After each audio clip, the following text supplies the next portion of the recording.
Montei a Vindi pensando em atender 100 empresas, uma visão que eu seria uma boutique. Então a gente montou um software que precisavam fazer processo de assinatura, recorrência. E aí, no meio do caminho, eu descobri que poderia ser um negócio maior impacto no próprio país. Quando eu percebi, eu tinha uma empresa que atendia 50 mil clientes, faturava dezenas de milhões. Exit para um grande player do mercado que foi a Localweb. Exato. Quem ajudou a gente, sem querer, a gente usava muito esse argumento. Pô, se a Smart Fit tá falando que o negócio tem que ser assinatura, se o Netflix tá falando que negócio de TV, entretenimento vai ser assinatura, cara, o mercado tem que vir atrás.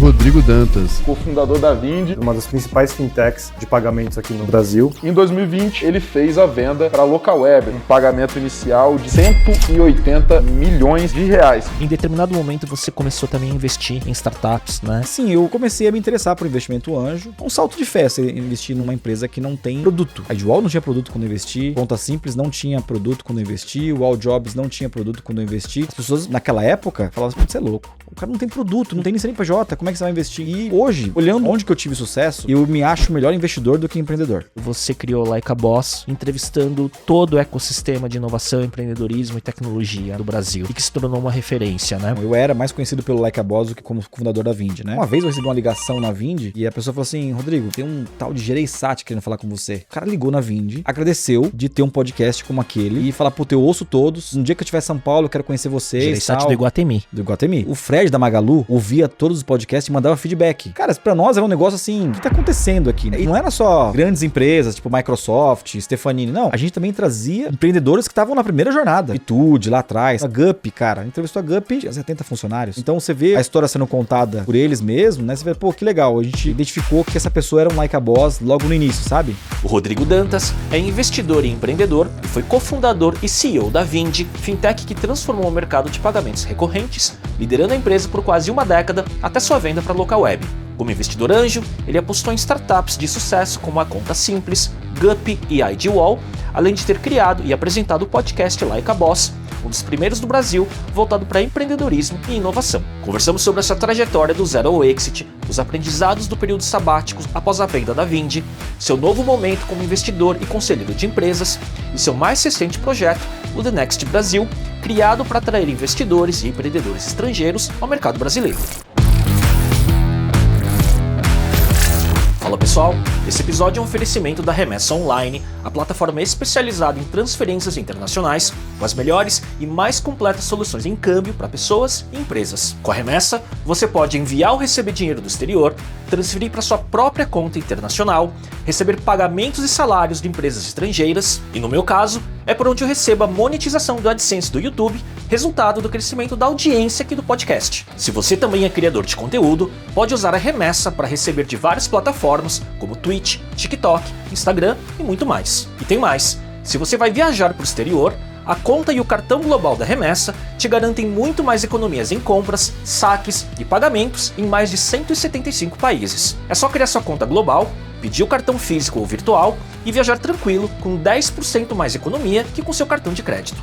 Então, quando o assunto é câmbio, transferências internacionais e conta global de forma simples, segura, rápida e com menor custo, não tem para ninguém. Escolha a Remessa Online. Quer saber mais? Acesse o site através do QR Code aqui na tela ou pelo link na descrição desse episódio. Rodrigo, obrigado pela presença e por voltar. Não, na verdade, eu falei voltar porque a nossa primeira vez gravando juntos vai fazer 10 anos esse ano. Obrigado pela presença. Porra, 10 anos, cara, Mandarina, né? Isso. Foi lá na Livraria Cultura? Livraria Cultura, dia 21/9/2015. Eu anotei a data para gravar 10 hoje. 10 anos, velho. Nós 10 estamos ficando anos. velho, né? Pode falar. Você estava na primeira fase da Vindi, né? Então são momentos bem distintos e 10 anos separam e tem muita coisa para falar. Porque a gente gravou um episódio aqui com você e o Paulo Silveira, eu e o Marcelo Toledo, para falar sobre podcasts. Sim, foi né? bem legal, bem legal. Mas para pegar o arco, né, da trajetória e dos aprendizados, faz 10 anos, né, dessa conversa individual, apesar da gente ter contato e amizade fora dos podcasts também, né? Pô, foi muito bom, assim, eu tô relembrando uma coisa aqui agora, como o Mandarina foi importante para mim, cara, como profissional. Né? A Vindi tinha 2 anos, assim, e eu lembro bem, assim, que foi uma grande honra, na época eu já ouvia, né, o podcast, assistia, Mas acho que você, nem o Miguel, vocês não sabem a importância que aquele podcast teve pra mim, cara. Foi muito bom. E eu sei, você sempre repete isso, eu que também sou grato, porque a partir dali também a gente foi se acompanhando na Sim. jornada, né? E acho que o carinho se manteve. Mas a minha primeira pergunta, né? Você teve uma jornada clássica, né, de uma startup de sucesso. Naquele momento, 10 anos atrás, você falou segundo ou terceiro ano da Vindi, em 2015, mas você passou por toda a fase de fundação, crescimento, captação de investimento, exit para um grande player do mercado que foi a Localweb, né? E ao longo dessa trajetória, você também se tornou investidor de startups que deram muito certo. Você teve também um podcast referência do mercado, Like a Boss, né? Mas com tudo isso, depois do exit e do seu período na Localweb, você tira um período sabático, né? E minha primeira pergunta é, esse período sabático, cara, que aprendizados e perspectivas te trouxeram? Porque o que eu imagino é que quando você dá aquela pausa e você olha pela distância, acho que você ressignifica muita coisa, né? Então, o que foi importante desse período pra você? Pô, a primeira pergunta já, né, uma pergunta já meio emblemática pra mim, assim. Sabe que sabático eu sempre tive um pouco de... Não é nem ojeriza a palavra, mas eu tive um pouco de distanciamento dessa palavra sabático, né? Putz, eu acho que é um pouco... É romântico demais, né? O pessoal fala, vou tirar um sabático e tal, né? Mas na prática aconteceu isso mesmo, né? Eu fiz um acordo com a Vanessa, minha esposa, na época, e falei, putz, chegou o momento da gente parar, nós dois, né? Paramos juntos, inclusive. Ela largou o emprego, eu fiz a transição da Localweb, né? E, cara, foi um momento curioso pra mim, Léo, porque pela primeira vez, cara, é até duro falar isso, né? Eu tenho 43 anos e foi a primeira vez que eu consegui tomar café com a minha filha e, sei lá, ir pra academia com meu filho de uma forma saudável, com qualidade, sabe? E isso foi uma reflexão bem dura pra mim, cara, porque eu olhava em volta, não tinha mais aquele compromisso de, putz, tenho que estar lá, em reunião, resolvendo problema, liderando sempre um time. devendo, né? Agenda, né? Isso, liderando um time. Foi a primeira vez que eu sentei e olhei um pouco o que estava à minha volta, assim, né? E eu acho que é uma coisa que muitas pessoas têm dificuldade quando saem de uma carreira executiva, assim, né? Porque eu fiquei 14 anos no Itaú. Eu saí do Itaú como executivo, eu já emendei o processo da Vindi. Então, a gente pode dizer que eu fiquei 24 anos trabalhando. Sem parar. Num ritmo maluco. Minha filha tem 17 anos. Meu filho tem 24 anos. Cara, muitas vezes eu não participei da vida deles como eu deveria. E a maior reflexão do meu sabático foi isso, assim, sabe? Ter um tempo de qualidade com eles. E foi muito bom porque hoje eles estão adultos. Então minha relação com eles mudou também. Então eu pude fazer coisas com ele que, cara, se eu estivesse trabalhando, não ia conseguir fazer, né? Mesmo que eu tivesse uma folga um dia, mesmo que a gente viajasse nas férias, porque a gente sempre fez isso, mas o tempo que eu tenho com a minha esposa hoje, né? Eu voltei a fazer algumas coisas, mas o tempo que eu tive com a minha esposa e com a minha filha e com meu filho nesse período, cara, eu acho que foi o maior investimento da minha vida, assim, porque o ponto de vista mudou de como que tem que ser minha vida pro futuro também. E eu acabei, eu tô 2 anos fora do mercado, né? Não atuando como executivo nem como empreendedor. E eu acho que o tempo foi até piegas falar isso, mas foi a coisa mais importante pra mim nesses 2 anos que eu tô fora. Curioso, né? Porque quando fala-se sabático, o tema, acho que a semântica da palavra, ela traz na cabeça de muita gente, né? Que olha esse ciclo do empreendedor, né? Que tem uma saída e depois pode tirar um tempo para ele. Mas no final das contas, tudo que você falou é o que com ou sem dinheiro daria na mesma, né? Exato. Que é o tempo com a família, né? E para você também, né? É óbvio que, assim, eu tenho um privilégio de poder não trabalhar, né? Depois do acordo com a empresa, enfim. É um privilégio, mas é o que você falou, assim, não é um valor financeiro isso. Se eu tivesse um trabalho remoto, eu sempre perguntei isso, se eu trabalhasse todo dia em casa, eu teria mais tempo de qualidade com meus filhos. E eu nunca trabalhei remoto, né? E é um ponto de vista diferente do que eu tinha mesmo. Hoje, se eu fosse começar uma empresa do zero, provavelmente eu teria outras dinâmicas para poder aproveitar um pouco também, porque a família é a coisa mais importante que a gente tem de verdade, né? E normalmente o executivo, aquele paranoico mesmo, ele confunde um pouco a vida com o que é mais importante. Muitas vezes o trabalho é mais importante porque ele acha que o trabalho, sem aquilo, ele não consegue ter a família. E normalmente é o contrário. A verdade é o contrário. Sem a família, você não vai ter uma base para poder lutar e querer conquistar algumas coisas. Então, depois de 24 anos, as pessoas falam, puta, que chato, ele só percebeu isso depois de 24 anos. Não, eu já sabia disso, né? Só que só depois de 24 anos eu tive o privilégio e a oportunidade de fazer isso, né? E você voltou, a gente estava falando um pouco antes de começar a gravar, né, de você ter voltado a fazer uma newsletter, escrever. Você tem que escrever sobre isso para passar essa experiência. Eu acho que tem muita gente que pode aprender, porque tem muita gente que está nessa correria e não para pensar, né? Uhum. E o não parar para pensar é um grande problema. Mas a gente vai chegar nesse papo mais para frente. Rodrigo, quando você olha para trás, né, essa década, um pouco mais de uma década de trajetória até a sua saída do negócio, como que o olhar do Rodrigo Dantas de 2025 olha para essa trajetória da Vindi? Como que você conta essa história hoje para quem não conhece esse arco inteiro? Eu tive muita sorte nessa trajetória, viu, Léo? E as pessoas não atribuem parte do sucesso à sorte, né? E sucesso para mim também não tem a ver com coisa financeira também. É realmente ajudar a sociedade a melhorar processos, que acho que a Vindi ajudou bastante. Posso contar uns 2, 3 casos aqui.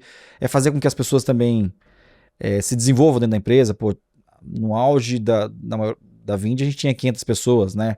E, pô, era muito legal você ver aquilo acontecendo. Mas eu sempre falo assim, putz, eu montei uma empresa pensando em ajudar umas centenas de empresas. Então eu montei a Vindi pensando em atender 100 empresas, mas com uma visão que eu seria uma boutique, né? Então a gente montou um software em 2013 que ia atender 100 empresas que precisavam fazer processo de assinatura, billing, né? Recorrência.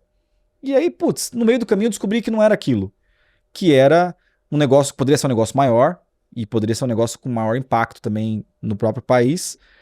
Então, esses 10 anos eu fui aprendendo que foi uma coisa de transição de etapa por etapa da empresa. E quando eu percebi, eu tinha uma empresa que atendia, sei lá, 50 mil clientes, faturava dezenas de milhões, tinha uma equipe muito preparada para a próxima fase, mas eu nunca pensei assim, como é que foi o arco? Eu planejei montar uma empresa, fazer uma rodada de investimento. Cara, não, eu sempre ia etapa por etapa, né?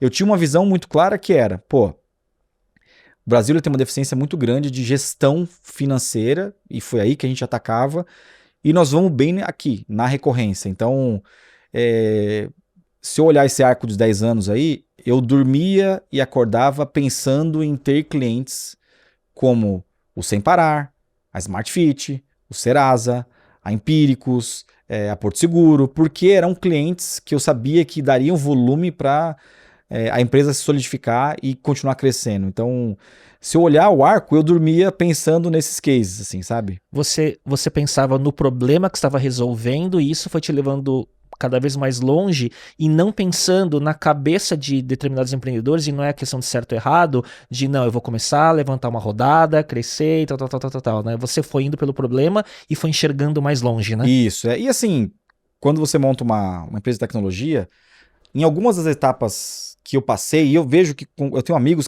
que sentem isso na pele também, as pessoas que você traz pro início da jornada, elas também te ajudam a direcionar um pouco o que vai ser a empresa no futuro, né? Então, acho que é aquele negócio de você formar uma tribo no início, que é uma coisa muito difícil, você vender uma ideia de um negócio que quase não existe, para um cara sair de uma empresa ganhando bem e vem para cá que isso aqui tem uma coisa que vai dar uma perspectiva boa, vai te dar um futuro legal também, é uma coisa difícil, né? E quando essas pessoas entravam na Vindi, quando eu conseguia trazer gente de qualidade para a Vindi, elas também me direcionavam um pouco para onde eu teria que ir. Abriam a sua visão. Exato. E ampliavam para mais longe. Exato. É óbvio que a gente sempre foi muito duro com a cultura da Vindi de nós só vamos atender clientes com recorrência no modelo. Algumas pessoas tentavam mudar isso no meio do caminho, então eu estava lá sempre para falar, gente, não é o nosso negócio é esse. Mas eu acho que, assim, a empresa, ela é um organismo complexo, né? De você gerenciar. Só não é mais complexo que família, mas ele é um organismo complexo também. E eu acho que as pessoas que mais têm sucesso empreendendo são pessoas que literalmente não pensam nesse arco e que têm uma visão de longo prazo mesmo, né? Que montar uma empresa e tirar algo rico dessa empresa é um negócio de 10 anos, 20 anos, 30 anos, né? E eu sempre penso nisso, assim, se eu fosse começar um negócio hoje, eu já teria a cabeça que é um negócio para, no mínimo, 10 anos para frente, assim. Quando você começou a Vind, também as coisas não estavam tão óbvias, porque a gente olha na perspectiva de hoje, é fácil olhar para trás, mas de trás para frente seria difícil, né? Mesmo quando eu te entrevistei no Mind Arena em 2015, não era óbvio, né? Tudo que você estava enxergando, e você falava da economia da recorrência, você escreveu um livro sobre isso, e quando a gente olha praticamente tudo que a gente consome, desde software, serviços de assinatura de streaming, até carro, né, por assinatura, você estava enxergando isso lá atrás, né? Uhum. E você acha que aquela visão, essa clareza dessa visão, foi essa espinha dorsal que manteve a Vind nesse horizonte, chegando até onde chegou? Foi, e assim, eu poucas vezes eu duvidei se era o caminho certo, mas eu duvidei, né? Porque a gente começou numa época onde as bandeiras de cartão, elas tinham quebrado a hegemonia da Cielo e da rede, né? Porque antigamente você passava o seu Visa na Cielo, os mais jovens não vão lembrar disso, você passava o seu Visa na Cielo e o seu Mastercard na Redcar. Foi bem naquela época que a Vind nasceu. Uhum. Quebra do duopólio, entra a GetNet, entra a Stone, entra os adquirentes dos bancos e vira uma bagunça no mercado. Aquela bagunça também era uma oportunidade muito grande para a Vind pegar. Uhum. Porque eu estava fazendo transação de cartão. Você estava no banco, né? Eu estava, inclusive, a gente se perguntou se a gente não tinha que entrar nas maquininhas também. Mas a gente tinha essa visão que, assim, olha, se a gente entrar, nós vamos ser outra empresa. Então, naquela época, até no Mind Arena já estava um pouco mais claro pra gente a visão, que foi 2015, mas em 2013 eu tinha que explicar para as pessoas o que era a recorrência. Então, por exemplo, a primeira coisa que eu fiz, e foi interessante esse negócio, eu li um livro que chamava Membership Economy, que é um livro bem famoso nos Estados Unidos, um best-seller, que falava sobre a economia das assinaturas, né? E eu falei, putz, tá aqui, eu tenho que traduzir isso pro brasileiro médio, e eu tenho que fazer com que os decisores de tecnologia, os CFOs, os presidentes de empresas entendam isso de uma forma muito simples. Então, o que a gente fez? A gente traduziu o nome Economia da Recorrência. Nós registramos isso. Eu fui no INPI, registrei a marca Recorrência, registrei Economia da Recorrência. Por quê? Porque era mais fácil explicar isso para quem não entendia o modelo. Porque Netflix chegou em 2011 no Brasil. Então, era fácil falar assim, olha, tipo Netflix. Puta, aí o cara, entendi. Uhum. Né? Então, mas faltava alguma coisa. Então a gente escreveu muito conteúdo, mas um jeito bom de mostrar a visão é que 70% do PIB ainda hoje no Brasil é setor de serviço. E o setor de serviço, o principal modelo é plano, mensalidade e assinatura.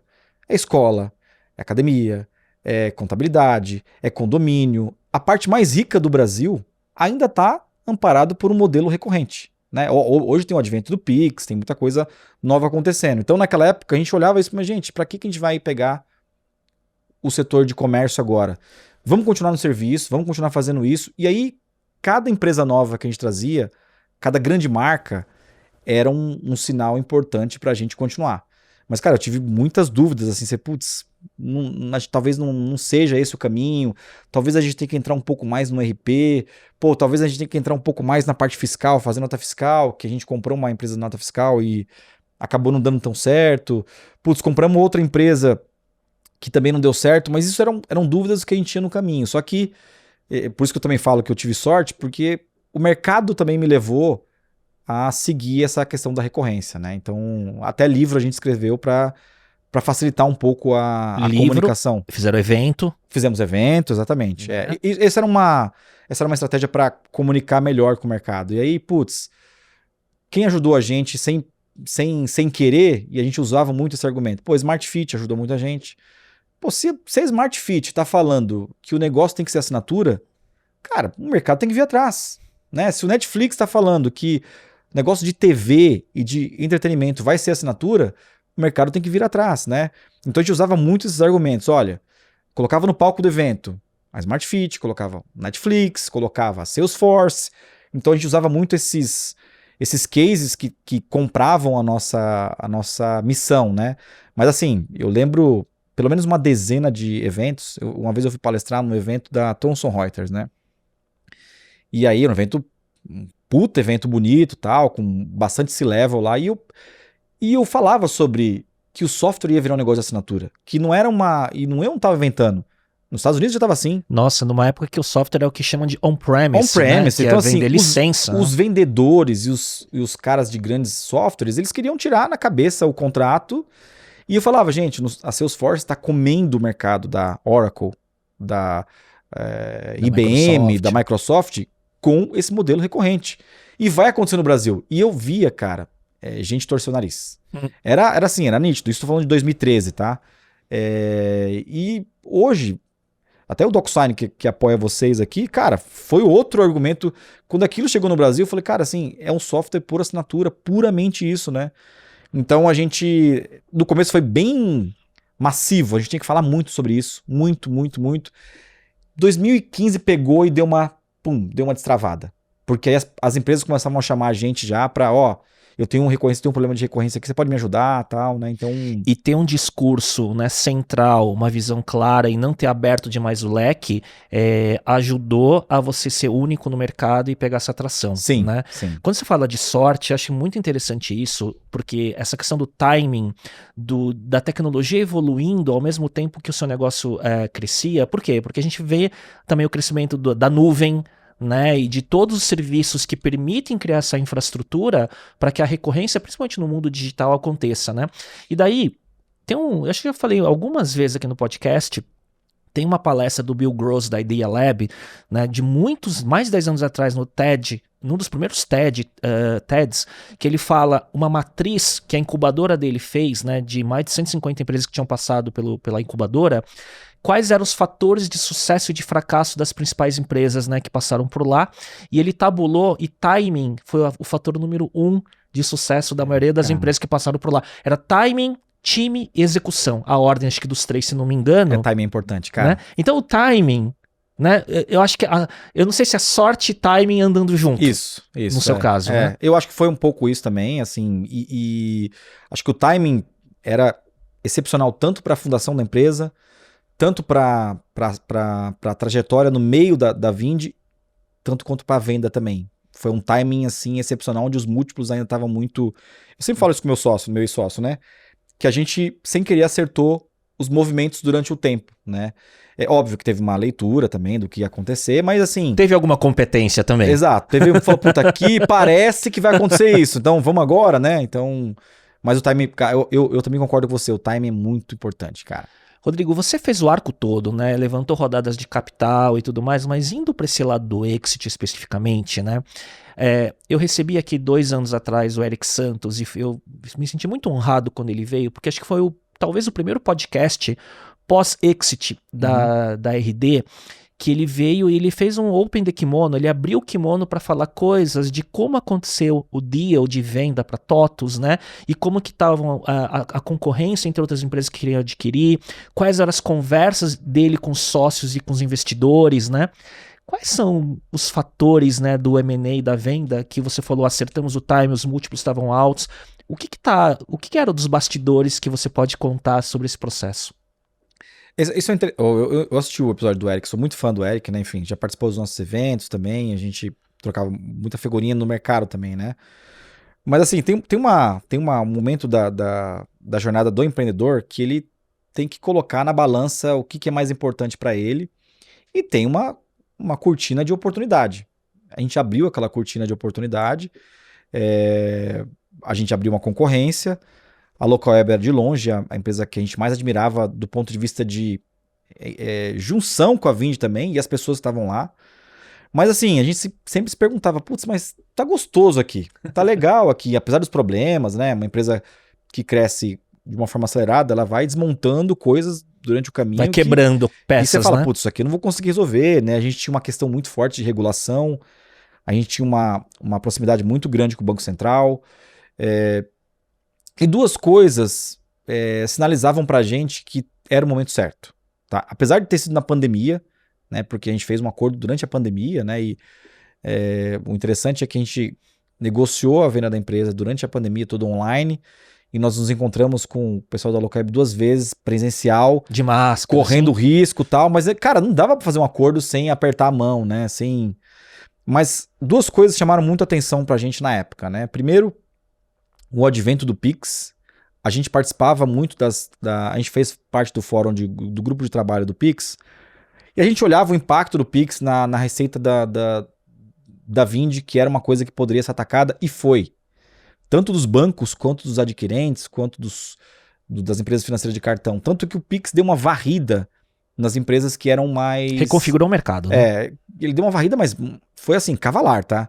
Tem empresa que... E rápido, né? Rápido, né? Então, a nossa leitura era, se o Pix vai ser gratuito para as empresas, os nossos clientes, especialmente os clientes que tinham transação online, cara, ele vai preferir usar Pix porque ele recebe no dia seguinte, a taxa é menor, e parte da receita da Vindi passava por aquilo, né? E, cara, assim, a gente viu a seriedade do Banco Central, e toda vez que eu trazia para dentro de casa, eu trazia como aquilo é o killer da Vindi. Então a gente precisa remodelar o nosso negócio. Então a gente precisava achar um outro caminho, e achou. Tá? Antes de vender a empresa, a gente já sabia qual que era o caminho, né? Mas aquilo era um killer natural, e era a maior inovação. Eu acho que o Pix foi a maior inovação dos últimos 10 anos no Brasil, de longe, assim, sabe? Mudou economicamente muitas vidas, né? E o segundo ponto era uma concorrência que viria mais forte pra gente. Quando você começa a crescer a empresa, a porrada que vem é porrada de UFC. Uhum. Não é mais, então a gente começou a lidar com o processo do CAD, a gente tinha concorrentes muito poderosos, concorrentes que eram suportados e sócios de banco, né? E pra gente ir pra próxima fase, a gente Igual aquela história da gôndola do mercado, né? Que você contou. E pra gente ir pra próxima fase, a gente teria que fazer novas rodadas de investimento. E para mim isso foi uma coisa muito importante. Eu sempre falo isso pro empreendedor, né? Para quem os empreendedores que eu investi, eu falo, olha, rodada de investimento é um jogo de Super Mario. Você tem 3 vidas e você vai gastando essas vidas para trazer capital. Fez uma rodada, perdeu 15, 20% da empresa. Fez outra rodada, perdeu do ponto de vista de share, né, de participação, né? Óbvio que quando você faz uma rodada, a empresa fica mais valiosa mesmo, né? Então, e a nossa visão naquele momento era, eu ia me diluir mais uma vez, eu precisava trazer capital, né? Na época o cálculo era trazer 100 milhões de capital. E aí eu vou postergar o futuro da Vindi para mais uma rodada. A gente olhou a proposta e falou, talvez eu com 15% daqui 5 anos, eu tenho o mesmo valor financeiro hoje. Então a gente preferiu antecipar a nossa história. Trouxe pro valor presente. Né? E falou assim, cara, eu acho que esse é o jogo pra gente, fizemos uma puta trajetória, nós estamos nos associando a um grupo muito forte, que parece com a gente, onde a gente vai ajudar eles também a virar uma big company também. Então, cara, eu não quero ir mais 5 anos, então eu antecipei 5 anos o que eu poderia fazer hoje. Então foram os 2 motivadores. É fácil conversar e se alinhar? Vocês estavam bem alinhados? Não todos os sócios, né? Eu tinha 2 investidores institucionais, um deles muito alinhado com a nossa visão e muito próximo da gente, e um totalmente desalinhado, né? E a gente teve que colocar na mesa alguns pontos muito críticos, que era esse desalinhamento, e assim, na prática, eu falo isso para os empreendedores também, né? Eu sou muito mais pró-empreendedor do que investidor, apesar do meu papel hoje de investidor. Eu sempre falo que o direito tácito de liderar uma empresa é do empreendedor. Se o empreendedor pegar o crachá e falar, cara, toca você, dificilmente essa empresa vai sobreviver, especialmente nos estágios de série C, série D, né? Que é, sei lá, uma empresa que fatura 100 milhões, né? Sim. Enfim. Então eu sempre falo isso, assim, se o empreendedor quiser e falar, cara, então toca a empresa você, tô fora, provavelmente ele não vai conseguir. Então, muitas vezes as conversas difíceis têm que ser para esse lado. E o alinhamento que a gente tinha com a Crescera, com o Fernando, com o Mazeto, que são meus sócios até hoje, era muito bom. E eles falaram, cara, nós vamos seguir o que vocês estão querendo. Se vocês acham que esse é o caminho... E assim, o fundo tava tendo um puta retorno, né? Não tinha motivo para não fazer, que é outro problema. Se o fundo não tiver retorno, não faz sentido mesmo Sim. votar a favor, né? Mas foi uma conversa difícil e no final das contas prevaleceu a vontade dos empreendedores. Eu vejo, né, quando no episódio do Eric foi similar do sentido de o grande desafio é fazer essas conversas difíceis e o alinhamento acontecer e depois partir para o processo de integração e o tempo que você vai ficar dentro do seu adquirente, né, de certa forma. Mas né? no meu caso foi diferente, eu fiz uma coisa bem legal, assim, aprendi pra caramba, porque eu virei executivo da Local Web depois, Sim. né, e assim, foi muito bom pra mim. Você ficou quanto tempo? 2 anos. E, putz, foi uma escola pra mim, assim, foi uma outra vida Foi importante. empreendedora, porque a Local Web é muito profissional, cara, muito profissional, assim, os caras que estão lá, é uma empresa que respira software. Cara, a Local Web fez parte da história do software no Brasil. Sim. Tem desenvolvedor que hoje é VP global do Netflix. Cara, tem muita gente que saiu de lá e que fazia código lá. Então, aquela cultura ainda tá lá, né? E os sócios da Local Web, as famílias que são majoritárias, o Cínio, o Rafa, que são empreendedores, executivos empreendedores, o pessoal é muito legal e muito bom. Então, eu tive a oportunidade de ter uma visão mais estratégica, trabalhando numa empresa listada, numa super competição no e-commerce naquela época. Sim. E eu tive uma oportunidade de trabalhar com gente boa e olhar o mercado de uma forma muito melhor, né? E assim, vou dar um exemplo aqui. Putz, eu odiava ler balanço na Vindi. Eu tinha que ler. Mas, cara, o jeito que a gente analisava as aquisições, porque a Local Web fez 19 aquisições, né? E tudo contemporâneo com a Vindi, né? Porque eles montaram toda aquela estrutura de negócios. E eu participei de 8 aquisições. Cara, aquilo ali pra mim, eu vou levar pra vida. Então, foi muito positivo pra mim essa minha transição também de Vindi e Local Web. E assim, a posteriori a gente consegue avaliar melhor, né? Olhando em retrospectiva, é fácil, né? Mas a gente escolheu muito bem o adquirente. Assim, eu até friso para algumas pessoas, assim, falo, cara, assim, talvez seja a melhor coisa num acordo. É mais importante você ter um adquirente certo do que uma proposta financeira maior, sabe? Sim. Porque, putz, a saída dificulta, o Porque meio tem do um campo... pós, né? Exato. Tem o pós do deal, Tem. né? E acho que a Local Web fez muito bem isso. Você já tinha um plano de ficar um tempo determinado ou você foi pra ver o que ia acontecer? Não, eu queria ficar um bom tempo na Local Web, né? Eu queria mesmo, porque lá tinha uma oportunidade muito grande pra mim como executivo também, empreendedor executivo, né? Mas acabou entrando alguns momentos pessoais meus que eu falei, putz, eu acho que daqui pra frente talvez eu não vou me divertir tanto como me divertia, então... foi uma transição tranquila, assim, pra mim também, sabe? Eu decidi com calma, mas eu já sabia e avisei com muita antecedência de como que eu ia fazer essa transição. Rodrigo, ao longo da sua jornada, em determinado momento você começou também a investir em startups, né? E isso te acompanhou muito no período de Vindi, muito antes até da aquisição, né? Como que isso te ajudou como empreendedor?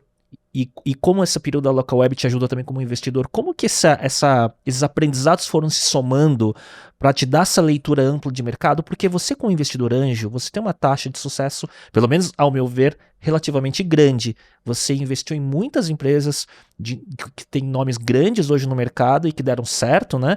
Como que isso tudo aconteceu junto? Putz, eu vou falar de sorte de novo. Não, mas tem 2 coisas. Talvez sorte também, porque eu comecei a investir em startups em 2014, se não me engano, acho que foi 2014. Bem no comecinho da Vindi, né? Foi o meu primeiro investimento anjo, foi a Ideal, né? Que é uma empresa que cresceu muito, uma empresa que eu tenho o maior orgulho, e eu admiro demais os empreendedores lá, eles são, assim, realmente, eles estão no top line, assim, de empreendedores preparados para o futuro, né? Muito mais do que eu imaginava ser, assim, né? Mas, assim, foi muito networking que eu tava, né? Então, putz, eu fui com o Lincoln pro Vale do Silício em 2014, inclusive. E eu vi nele uma capacidade muito grande de criar um negócio de valor. Inclusive, ele tinha outra startup lá, que não deu certo, e ele acabou abrindo a Igual depois. E foi ali minha minha eureka de falar, putz, eu acho que eu posso ser um bom investidor anjo, ajudando essas pessoas a quebrarem uma barreira mais fácil do mercado. Pô, eu tinha uma fintech, a Idwall, ia atender fintechs. Sim. Então, eu acho que eu conseguia ajudar ela a percorrer um caminho mais rápido, né? Então, eu fiz assim, junto com amigos e conhecidos, né? Por exemplo, o Paulo também foi um dos primeiros investidores da Idwall. E aí... Paulo Silveira, fundador da Lura. Fundador da Lura. Que agora tem um novo CEO, né? Exatamente. Juliano Tubino. E aí o arco se fechando, que Juliano Tubino que era da RD, sim, né? Sim. E aí, assim, eu comecei a me interessar por investimento anjo, e aí começava a conversar com os empreendedores que chegavam pedindo ajuda, e, putz, tinha muita coisa no PPT mesmo, né? E é um salto de fé você investir numa empresa que não tem produto. A Idwall não tinha produto quando eu investi, Conta Simples não tinha produto quando eu investi, o All Jobs não tinha produto quando eu investi. Então, assim, as pessoas naquela época falavam, putz, você é louco. O cara não tem produto, não tem nem empresa, nada, não tem nem CNPJ, como é que você vai investir? Então, foi um salto de fé, então acho que tem uma questão de sorte aí também. Mas assim, olhando um pouco aonde que eu tive sucesso, e eu falo isso com a maior transparência possível, assim, eu me acho melhor investidor do que empreendedor.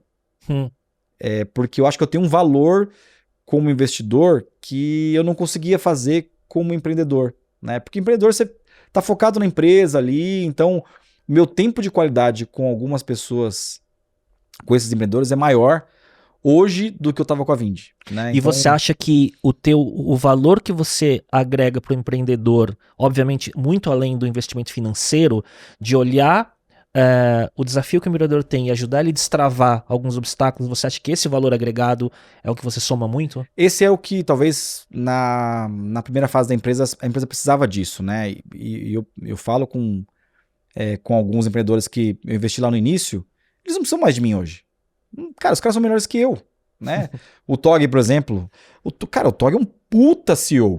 Ele é um CEO muito melhor do que eu fui. Rodrigo Tonini, CEO da Conta Simples. Rodrigo Tonini, CEO da Conta Simples.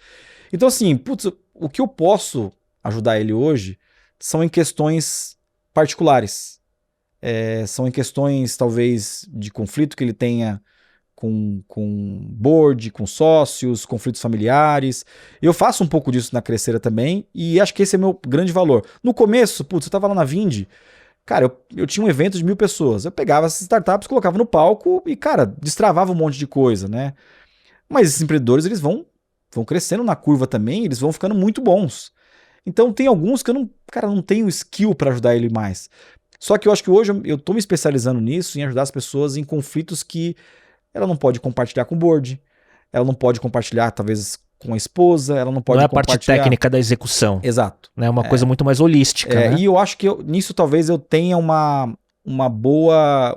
Eu consigo fluir bem sobre isso, sabe? De dar conselhos que normalmente seriam conselhos técnicos, né? E até, às vezes, ser um pouco psicólogo mesmo, né?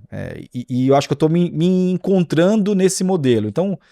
Eu não consigo ensinar essa galera que, putz, tá fazendo um trabalho muito mais precioso como empreendedor do que eu fiz. O que eu posso ajudar é em decisões difíceis que eles têm que tomar. É um mix, eu sei que o nome é muito ruim, né? Mas é um mix de um investidor / coach, isso, né? Eu também não gosto do nome, mas a Vanessa falou isso, minha esposa falou isso, mas você tá sendo.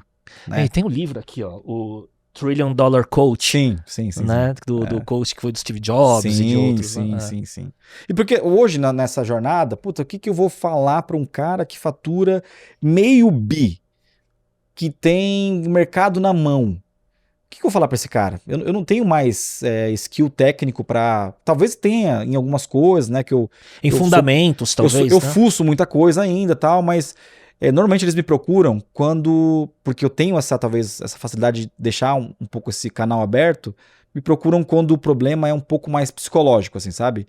Putz, eu tô passando por um momento de estresse, eu não quero... Segunda-feira eu tenho reunião do board, eu não consigo entrar nessa reunião sem tomar remédio e, puta, me ajuda. Cara, eu sento com a pessoa e eu tenho tido um relativo sucesso com isso, aonde eu sou conselheiro. Você acha que tem um pouco de... Quando você falou da jornada da Vindi, da jornada como investidor, o seu momento atual, de como você agrega valor os seus investidos ou para as pessoas próximas no seu ecossistema, você acha que tem muito de evolução de um autoconhecimento das suas fortalezas? Putz, pra mim tá sendo muito natural, assim, sabe, Léo? E assim, eu tenho uma regra também, eu só invisto em pessoas que eu gosto. Eu tinha essa pergunta, né? Quais os principais critérios que você avalia no empreendedor e no negócio quando você vai decidir um investimento? Porque eu sei da sua carteira e tem investimentos que não são pela escalabilidade do negócio necessariamente. É. E isso é uma coisa que eu levava na Vind também, eu sempre falava pros diretores lá, né, que, putz, cara, contrate gente que é legal. Porque trabalhar com gente chata, puta que pariu, não dá, cara. Você vai uma hora, você vai ter que demitir, ou você vai passar essa pessoa para uma outra área. Então, normalmente eu me conecto muito com as pessoas antes de investir, isso é um ponto importante. E todas as vezes que eu errei, eu só olhei a parte técnica. Tá? Então, assim, e eu comecei a fazer um negócio 2 anos atrás, que é chato, mas eu faço, é que eu olho as redes sociais da pessoa. Putz, tem um PPT, o cara me manda, a gente tá avaliando uma startup, eu invisto muito com o Lincoln e com o Paulo, né? Sim, o Lincoln da Edgewall e o Paulo da Lura. E, putz, eu comecei a olhar um pouco as redes sociais, assim. Porque muitas vezes, o cara, tem empreendedor que é psicopata, cara, ele te convence. Ele é bom, ele tá treinando aquilo, tá treinando aquele discurso, passou por 30 investidores, então o cara chega pronto numa apresentação, ou o cara chega pronto para apresentar Tem todas as respostas, né? E aí, putz, é difícil pegar nessa questão pessoal. E, putz, eu tenho visto rede social que muitas vezes o red flag tá lá. O cara é muito extremista, politizado demais, isso vai atrapalhar a empresa dele. Putz, o cara não leva uma vida saudável, eu sei que isso é ruim, talvez eu tenha até um preconceito com isso, mas, pô, o cara tá bebendo de quarta a domingo. Esse cara vai morrer. E o meu investimento vai junto. Né? Então, eu tenho olhado um pouco esse lado, assim, e normalmente o red flag é um negócio que vem e passa na cara. Só que às vezes você fala, pô, mas o business do cara é tão bom. O cara tá fazendo um negócio tão foda, mas, cara, ele não vai sustentar isso 10 anos. E normalmente quem sustenta é um cara mais equilibrado, paranoico também, tem paranoico também, mas ele é um cara muito equilibrado no que ele quer e ele se comporta muito bem nas redes sociais.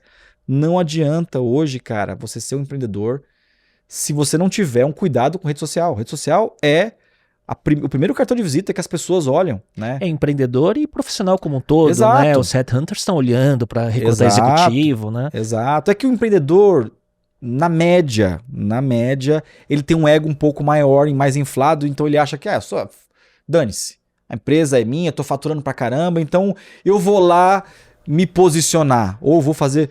Cara, isso joga contra sempre. Eu sou tão bom que o quão bom eu sou passa pano em cima dos meus defeitos. Né? Exato. Então, assim, eu tenho olhado isso e tivemos alguns erros, né, no caminho aí, e tava lá. O sinal estava lá. Então, eu tenho olhado um pouco, e aí, o melhor disso, Léo, é você encontrar a pessoa, tomar um café com ela e ver aonde ela quer levar a empresa, né? Porque eu também não sou, não é uma ONG, né? Eu invisto pensando em retorno também, né? Mas antes do retorno, eu olho aonde essa pessoa tá inserida, como que ela é, e muitas vezes, assim, você investe numa pessoa, porque você investe nesse estágio, você está investindo na pessoa, que ela provavelmente vai ter a capacidade de mudar o rumo da empresa e se der errado aquele business. Já aconteceu. Putz, o cara montou um software de gestão de fraude e aí o cara não deu certo naquilo, ele pegou a mesma equipe e virou pro lado e falou, não, agora nós vamos ser um software de auditoria médica. E deu certo. Então, assim, às vezes você tem que olhar também se a pessoa tem capacidade de virar o jogo e montar uma coisa completamente diferente e conseguir. Adaptabilidade, visão de longo prazo e resiliência andando junto, né? De certa forma, né? Porque aqui no Brasil a gente tem uma diferença com o mercado americano, né? Que o mercado americano, eu conversei com investidores muito foda lá fora, investidores anjo, e lá eles têm uma visão muito diferente da nossa, porque lá tem um capital, tem muito capital lá. E outra cultura. Outra cultura. Então, assim, o empreendedor dá errado aqui, o cara tinha um software de fraude e deu errado, sabe o que ele faz? Joga tudo fora, monta outra empresa, capta tudo de novo, e vai pra frente. Sim. Aqui no Brasil você tem uma capacidade de encontrar empreendedores que jogam, eles se adaptam muito fácil, porque não tem o capital que tem lá fora. É escassez, né? Isso também é um problema, porque o cara às vezes fica sentado numa ideia durante 10 anos, uma ideia ruim. Então isso também é um problema, Sim. né? Tipo, não, vai dar certo, agora vai. E muitas vezes você fala, cara, não vai. Muda de negócio que não vai. Então, acho que a gente tem que achar um meio bom termo. num negócio errado, às Exatamente, vezes, né? exatamente. Timing também é uma coisa importante. Puta, o cara, olha, eu sou o novo Uber. Puta, cara, será mesmo, né? Você faz a pergunta, né? Não, tipo assim, eu sou o Uber das lavanderias, eu sou o Airbnb, putz, cara, não é. Não é. E tem que trazer o choque de realidade. Exato, é. Rodrigo, quais são hoje, né, no seu portfólio, as empresas que te surpreenderam, te deram os maiores retornos? Sem falar, obviamente, número, mas quais são? A gente tem uma... Puxa, eu sou muito fã dos empreendedores que eu invisto. Isso também talvez seja uma coisa importante, assim, dessa ligação que eu tenho, assim, até dos que eu não tenho tanta proximidade, né? Porque acho que o melhor investidor anjo, Léo, eu acho que é aquele que não atrapalha. Cara, eu sempre dou esse recado, olha, eu vou investir, mas eu não vou atrapalhar. Você não precisa mandar reporte nenhum, não me manda nada, financeiro nada. Se você quiser mandar, você manda. E se você precisar da minha ajuda, eu tô aqui para te ajudar, né? Porque eu vejo muito investidor anjo, eu participo de alguns grupos de empresas que a gente investiu com outros investidores, porque o cara acha que é dono da empresa, né? Então eu tenho essa proximidade de tipo, cara, assim, posso te ajudar em alguma coisa, mas eu prefiro não atrapalhar. Esse é o primeiro ponto de um bom investidor anjo, né? Mas assim, eu tenho preferências porque tem questão de afinidade com o empreendedor, mas tem uma questão de também, tem retorno no meio também, né? Acho que o nosso maior acerto, Idealwall. E a primeira... Idealwall. Eu não vou falar a palavra sorte, né? Mas são muitos alinhamentos acontecendo, né? Assim, os empreendedores da Idealwall são muito bons, cara. Assim, você vê a equipe que eles montaram, o negócio que eles montaram, né? Conta Simples. Eu sou amigo pessoal dos três, assim, isso me dá uma alegria maior. É raro você ser amigo e investidor, né? E os 3 sócios idem, né? Exatamente. Né? Como 3 sócios executivos e alinhados, né? Eu trouxe eles 3 aqui para um episódio e é muito exatamente. Muito legal. Muito bom. Eu fiz investimentos muito bons, assim. A gente investiu na Hubla, eu investi na Suridata, no AllJobs. O AllJobs é uma empresa fantástica, cara. Assim, toda vez que eu vou lá, eu saio energizado porque é um grupo de jovens. Cara, aquilo ali muda o Brasil, sabe? O cara pegar e cuidar do primeiro emprego da pessoa, cuidar do estágio, sabe? Ajudar uma pessoa, porque o primeiro emprego é um negócio que sempre você precisa pegar na mão dela, Sim. né? Aquilo me energiza bastante, né? O Quiro, assim, mas assim, eu tenho uma visão até, assim, que os melhores investimentos que eu faço é aqueles que eu consigo aprender mais com algum mercado em detrimento da questão financeira, assim, sabe? Até porque investir numa startup é muito mais arriscado que investir em Bitcoin, em ação, né? Literalmente você a perder de vista, assim, né? Mas eu ganho muito com eles, conhecendo eles pessoalmente, conhecendo os desafios que eles... eu conversar com os empreendedores do Quiro, cara, é uma aula de varejo. Conta sobre o Quiro. O que é o Quiro? O Quiro Porque eu sou fã também, consumidor, aliás. Assim, o Quiro é uma bebida, é um switchel, né? Que até... é uma coisa recente no Brasil, mas é uma bebida de gengibre, não é um refrigerante, não é um suco, não é uma kombucha, é um switchel e é uma bebida muito saudável, né? E começaram aqui em São Paulo, numa receita simples que o fundador tinha na cabeça, deu certo, começou a colocar em garrafa, engarrafou, foi para os eventos, deu muito certo. Então, quando eu converso com eles, é uma bebida que até ajuda as pessoas que não bebem em festas. Isso aconteceu comigo. Eu fui literalmente o laboratório do Quiro pessoal, assim, porque eu fiquei 2 anos sem beber. E o Quiro me ajudou muito, né? E, quando eu converso com os fundadores, e eles me falam sobre, gôndola, distribuição, plantação de gengibre, latinha, como é que é o gás, qual é o cuidado de vigilância sanitária, como é que é entrar nos principais restaurantes de São Paulo, como é que é entrar na balada. Cara, aquilo ali é uma faculdade de varejo. Sim. Né? Quem conhece isso são pessoas que trabalham em Ambev, Coca-Cola e tal, e eles tem me trazido muita coisa importante, assim, até para eu olhar o Brasil de uma forma diferente. Até eu olho o Quiro hoje, e o Quiro me deu essa perspectiva. O Brasil é um entrave muito grande de logística. E óbvio que eu sabia que o Brasil tem um problema de logística, mas com o Quiro você olha e fala, cara, como é que eu mando um Quiro para Manaus com custo baixo? Né? É tudo feito para dar errado. Exato, exato. Então, assim, eu aprendo bastante com os empreendedores, assim, sabe? Até citei o Henrique do All Jobs. Acho que eu não conheço ninguém no Brasil que conheça mais da vida do estagiário ou do jovem aprendiz do que ele. Cara, ele sabe todas as dores. Ele sabe os problemas que as empresas vão ter para contratar o estagiário. Ele sabe quais as dúvidas do estagiário quando vai se inscrever numa vaga. Ele sabe que tem estagiário que não se inscreve na vaga porque senão acha capaz. Ele sabe umas coisas, umas nuances, você fala, cara... Não tem pesquisa nenhuma, lugar nenhum que você aprenderia isso. Exatamente. Né? Então, assim, isso pra mim, cara, é muito importante, assim. Então, assim, putz, se eu perdesse dinheiro, eu continuaria feliz. Entendo. Já teve algum cavalo selado que passou na sua frente e você não pegou e depois você falou, caramba... Puta, já, cara. Teve, assim... Eu tenho alguns, assim, até prefiro não falar, porque tem uma questão de confidencialidade, mas claro. Os que passou selado, eu fui teimoso, né? E assim, até o Paulo Silveira, ele investiu umas duas... E eu não acreditei muito no modelo. Eu falei, ele entrou e você não. Eu falei, puta, cara, eu conheço fintech, não é assim esse mercado. Puta, eu perdi de investir um agregador de dados de Open Finance. Eu falei, putz, isso aqui não vai dar certo nunca. Mas eu acho que o antiportfólio, ele também é bom. Ele também é bom porque, assim, quando passa um terceiro, você fala, cara, peraí, é melhor...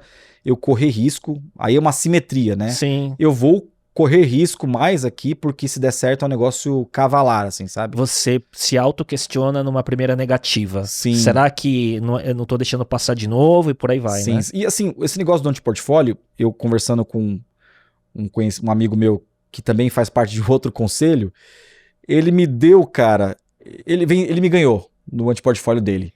Ele deixou de investir na galinha pintadinha, cara. A galinha pintadinha passou com um deck para investidores e falou assim, nós vamos montar o maior canal do YouTube brasileiro. E ele disse não.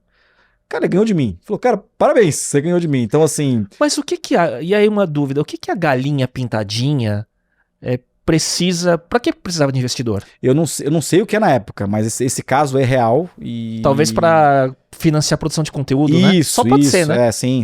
E tinha uma questão também que eles queriam distribuir nas grandes TVs, também tinha uma coisa assim, né? Tá bom. Então, assim, eu tenho histórias de antiportfólio, assim, bizarras, assim, sabe? De cara que recusar e falar, não, isso aí, cara, você não vai passar nem na regulamentação. Não, e assim, quando a gente investiu no Conta Simples, eu também convidei 2 ou 3 investidores. E eles disseram assim, cara, você tá louco. Você vai investir num negócio que compete com Itaú, Bradesco, cara, isso não vai dar certo nunca, Dantas. Você foi esse cara também que investiu, tentou trazer outros pra rodada e negaram, né? E, de novo, antiportfólio é bom. Antiportfólio é bom. Muito bom. Você tem um outro pilar, né? Para mim, quando eu olho para você tem 3 pilares de sucesso, né? Você como empreendedor, você como investidor, e tem um terceiro que eu acho que ele ajuda a dar liga em tudo, porque também é uma fonte de aprendizado, que foi seu lado podcaster. Quando você criou Like a Boss, acho que foram 7 anos, se não me engano, né, mais de 100 episódios e tal, entrevistando todo o ecossistema de inovação, empreendedorismo e tecnologia, né, do Brasil, e que se tornou uma referência, né? Qual foi a importância de você ter o Like a Boss, fazer as perguntas que você queria para os seus entrevistados, e isso ia somando na sua base de conhecimento junto com todas as suas outras iniciativas, né? Como que ele te ajudou na sua formação? Tá, não, eu virei podcaster por um desvio de caminho aí, e muito por conta do Paulo, assim, né? Porque o Paulo tinha o Hipsters, né? Que é um podcast líder de tecnologia no Brasil, e quando eu ia falar de negócio, quando eu ia falar de startup, ele me convidava. E saía um pouco do foco, escopo, né? Então a gente decidiu montar o Like a Boss. E eu tive que me preparar um pouco para isso. Apesar de eu sempre achar que eu tinha uma boa dinâmica em palco, tudo, eu sempre fiz isso na Vindi, podcast é diferente. Porque você vira entrevistador, você vira meio jornalista, né? Então muitas vezes você tinha que pegar um pouco da nuance. Tem caras geniais que não tem a dinâmica de resposta. Tem dado que ele não... que tá na internet, mas é melhor não perguntar pra ele. Então eu tive que aprender um pouco essa dinâmica que, cara, você tem, por exemplo, eu te acho um puta entrevistador e eu tinha dificuldade também como encaixar um pouco. Tanto que no Like a Boss, a gente demorava, sei lá, eu e o Paulo, uns 3, 4 minutos pra dar uma assentada, assim, né? E eu vejo você, assim, puta, o cara encaixou na primeira pergunta, né? Então eu tive que me preparar um pouco mais, né? Uma das preparações que eu fiz foi ouvir os podcasts gringos, assim, né? Então, ouvi um Acquired, ouvi o Here's the Thing do Alec Baldwin, que eu gosto bastante. Pô, o cara tinha ele sabia entrar na hora certa, sabia interromper quando ia sair alguma coisa errada.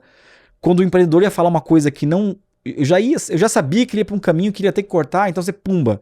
E aprendi. Mas o rico disso tudo foi que a gente conhecia um pouco das dores do empreendedor, então a gente estava empreendendo ainda, né? E o Paulo estava liderando as nossas equipes. E a gente sabia mais ou menos aonde a ferida estava doendo. Então a gente sabia mais ou menos onde frequentar ali nesse papo, sabe? Ele tinha pra mim uma mistura de entrevista com momentos que você sabia dar o toquezinho que ia dar um clique no empreendedor também que você estava entrevistando. Então vocês davam dosezinhas de mentoria para aquele problema que o cara tava falando às vezes, né? Sim. E você sabe que, olha que curioso, né? Eu e o Paulo, talvez os podcasts de maior audiência do Like a Boss foram naturalmente os podcasts que a gente mais gostou. Uhum. Então, quando a gente saía meio assim... Cara, eu lembro, acho que eu saí umas 5, 6 vezes assim, meio que lunático. Né? Davi Vélez, do Nubank, puta, é um cara sensacional. Davi Vélez é um cara sensacional, cara, não só como empreendedor. Mas assim, vocês também... Golaço, né? Sim. E assim, foi bem na época que ele tava virando banco, né? O Nubank tava com cartão de crédito ainda só, e foi a semana do banco, né? E, puta, eu ia em reunião... representando a Vindi, e, putz, tinha acabado de entrevistar ele, e eu ia em reunião nos bancos, putz, aí, cara, esse negócio não vai dar certo, não para em pé, eu trabalho com cartão há 40 anos, isso aí não vai dar certo. Puta, e eu olhava pro meu sócio e falava, puta, esses caras tão cegos mesmo, cara. Sim. Porque ele acreditava tanto nessa tese que eu ouvi isso no podcast, ele falando, e eu acreditei, cara, porque ele literalmente estava falando a real, ele acreditava naquilo de fato, né? O Edgar Corona da Smart Fit, que foi meu investidor, é um amigo que eu tenho, pessoal, mas quando a gente saía do podcast avoado, puta, esse cara é muito foda, normalmente a audiência também seguia, porque a audiência eram empreendedores, eram pessoas do mercado e tal, né? Então, no meio da jornada do Like a Boss, a gente percebeu que a gente estava fazendo um MBA automático, né? Porque o Like a Boss, ele tinha duas coisas muito valiosas pra gente, Léo, que eu acho que você também deve sentir aqui.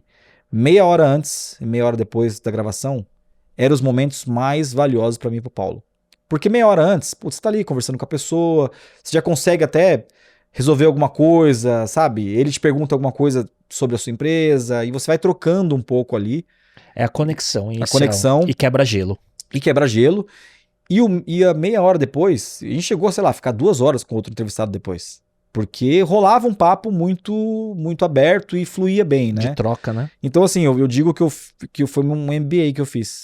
E também, eu vejo que tem tudo isso que você falou e existe o pós-gravação, que é a conexão que fica estabelecida pela qualidade da troca da conversa e diria até que uma troca energética dessa conexão, Sim. né? Que ela cria ela cria um respeito mútuo, de certa forma, que se permanece, né? Sim. Né? Como ao longo da trajetória, né? Sim. Eu e o Paulo, a gente também tinha um cuidado muito grande em quem escolher. A gente recebia, depois, no final da jornada do Like a Boss, a gente recebia, sei lá, 50 mensagens por semana de gente querendo participar. Sim. Inclusive, o empreendedor se autoconvidando. E a gente tinha um cuidado muito grande com histórias que a gente conhecia do mercado, ou às vezes quando eu desconfiava de alguma coisa, eu perguntava para algum funcionário da empresa, e eu tinha um receio, sabe, assim, do Like a Boss entrevistar pessoas que estavam massacrando pessoas no mercado, sabe? Isso eu fazia literalmente isso. Então, assim, ele era um veículo que ele seguia também a tua crença como empreendedor e investidor. Sim. Né? E também... eu investiria nessa empresa e também, que eu tô entrevistando? A gente trazia pessoas com empresas pequenas. Não era só grandes empresas, tipo Microsoft, Stefanini, não. A gente também trazia empreendedores que estavam na primeira jornada, que tinha acabado de fazer um seed, porque a gente acreditava que aquilo ia virar grande, ou muitas vezes era porque a gente também tinha investido na startup e a gente sabia o que estava acontecendo por trás e falou, putz, esse cara tem o perfil do Like a Boss. Esse cara, ele vai contar, essa mulher vai contar o que realmente ela vai fazer. E assim, você pega hoje, cara, episódio, sei lá, Vitude lá atrás, cara, era uma startup pequena, né? E você vê o que eles estão fazendo, a Gup, cara, entrevistou a Gup, a Gup tinha 70 funcionários. Sim. Né? A gente pegou nas primeiras jornadas mesmo, então você vê a história sendo contada por eles mesmos, né? Você vê, pô, que legal, a gente identificou que essa pessoa era um Like a Boss logo no início, sabe? Curioso, né? Porque isso tem um paralelo com a trajetória como investidor e como podcaster, né? Como vocês pegam, identificam empresas e empreendedores cujas histórias, quando a gente olha agora, as histórias, grande parte delas cresceram ainda mais, né? Sim. Né? Sim. Tem muita coisa, né, que deu certo e se multiplicaram, né?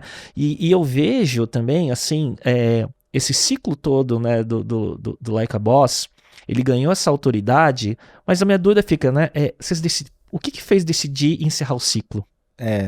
Eu sempre recebo essa pergunta, eu recebo sempre, Léo. Porque, ó, vocês tentaram passar a marca do Like a Boss, né, depois teve outros apresentadores, mas, cara, não tem como, a alma era vocês, né, assim como o Mandy Arena, né, no meu caso, né, então, assim, não é a marca, né, são as pessoas, né. Você sabe que eu muitas vezes, eu acho que eu muitas vezes, não, eu era mais conhecido pelo Like a Boss do que como fundador da Vind, né? Porque a Vind era uma empresa de tecnologia que não atendia a grande massa, não era Sim. PF, né? Era muito pessoa jurídica mesmo, né?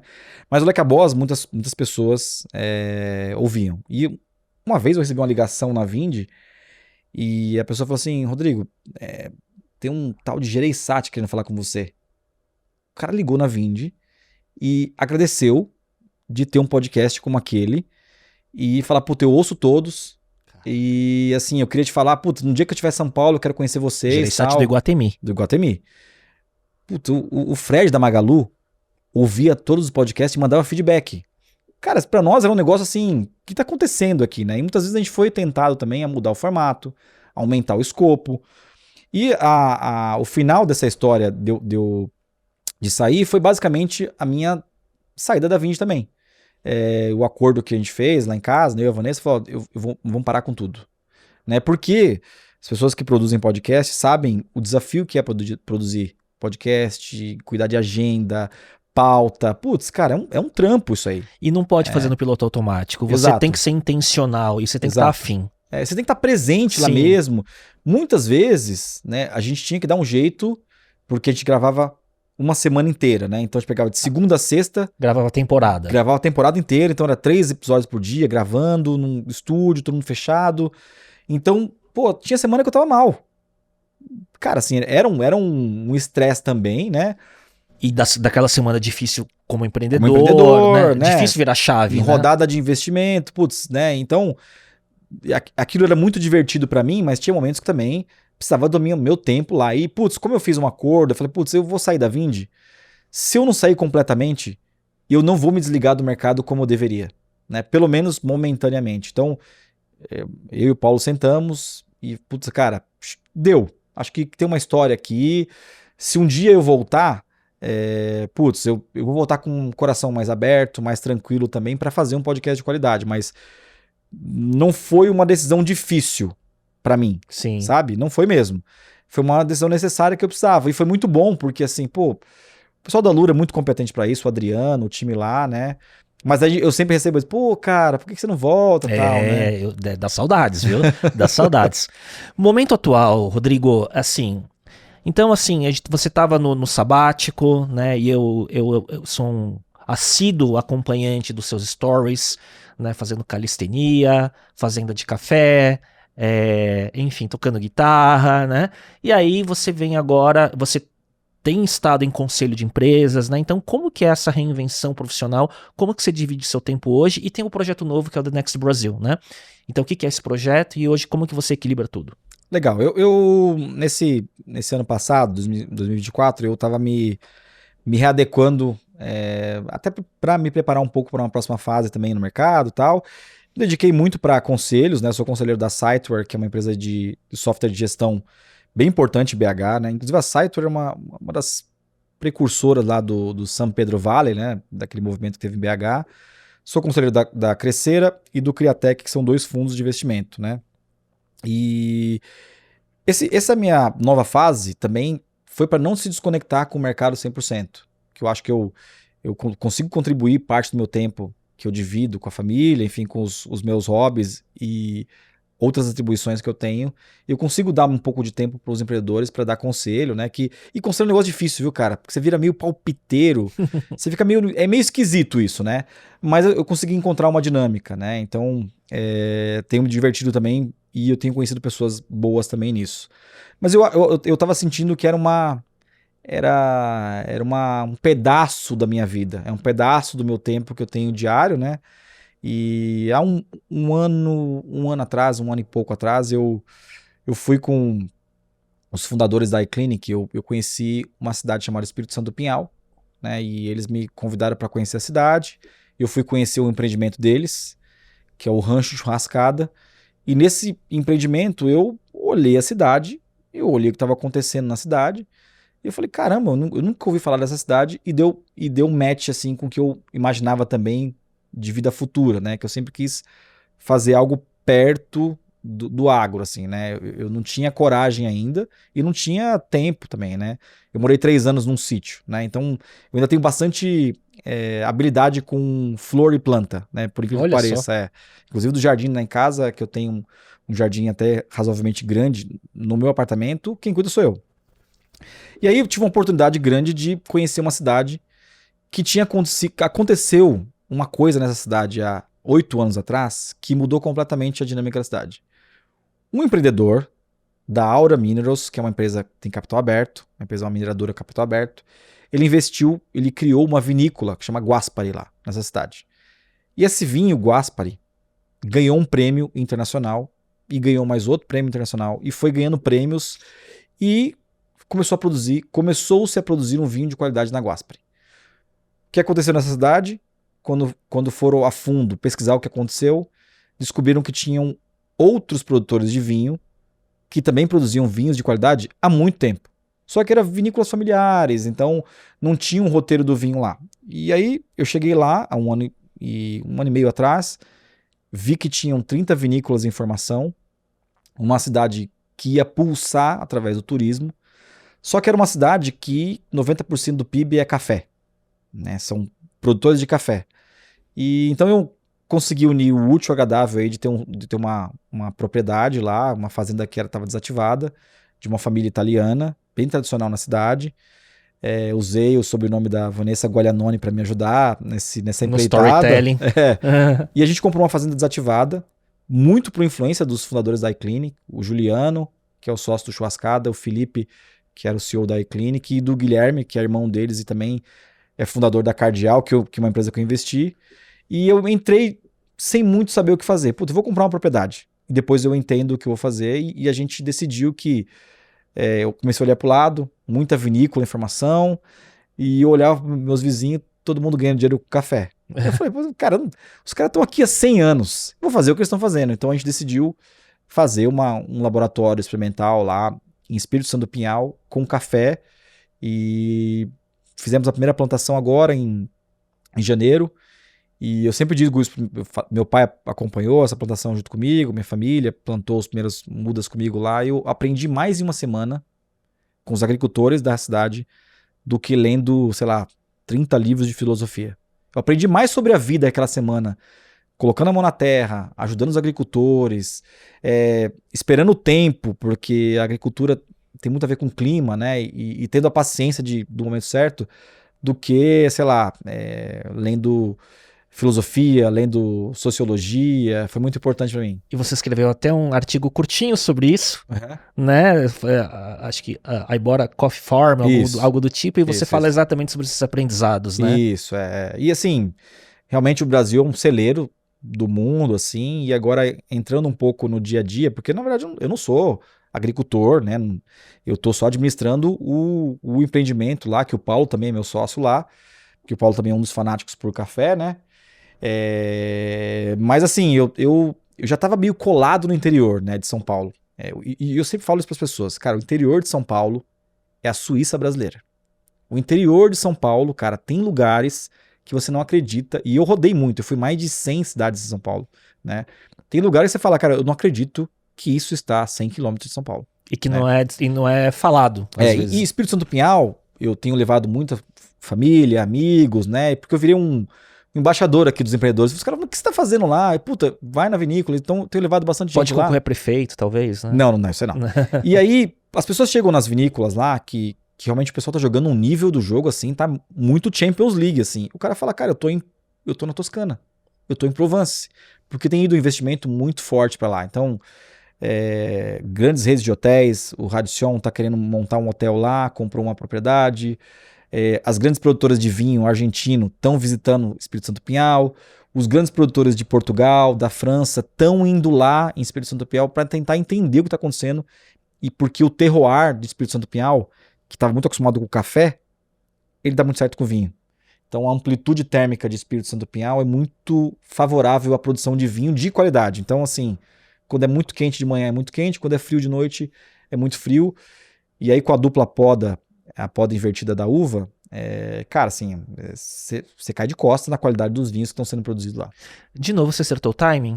De estar no lugar certo Eu acho que eu cheguei um pouquinho depois, porque eu já comprei... Mas você comprou uma terra lá. Eu comprei a propriedade já com um alqueire um pouco mais caro do que os primeiros que chegaram, né? Eu até cito aqui, o Rancho Rascada é um dos grandes novos empreendimentos de Pinhal, que me incentivou aí.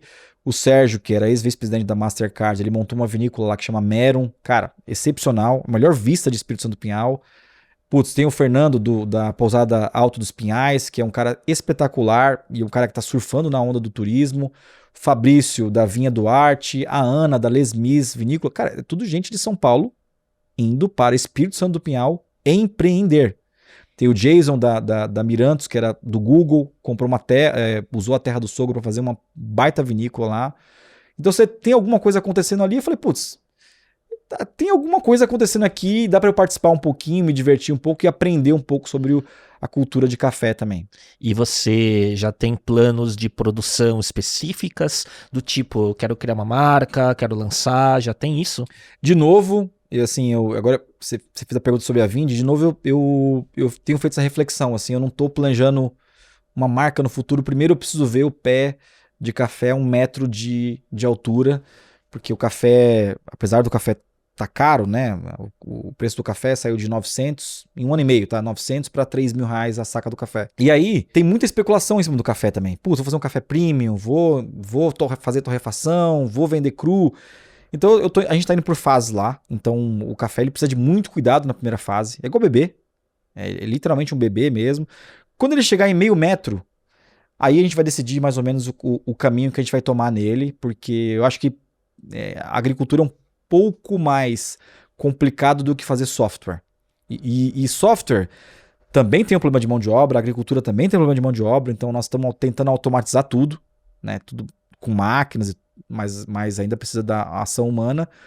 Mas a agricultura é um pouco mais difícil de planejar do que software, por incrível que pareça. A minha pergunta, né, quando eu falei se você já planeja criar uma marca, escalar e tudo mais, é uma pergunta que seria a pergunta errada pro empreendedorismo de startup, que é, você já tá pensando na série A, escalar, vender, fazer M&A? Não, você tá no fundamento primeiro, né? E você sabe que assim, eu odiava quando o investidor falava assim, qual a sua visão para 5 anos?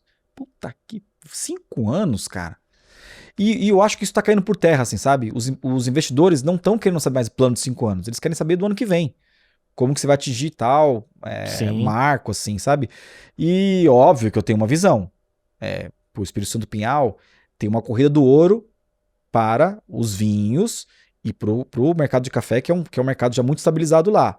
É óbvio que eu tô olhando essa valorização e esse futuro, mas eu tenho uma cabeça fria hoje para falar, cara, tá no começo ainda, então assim, o destino da própria cidade vai me falar o que eu tenho que fazer, sabe? Igual a economia da recorrência.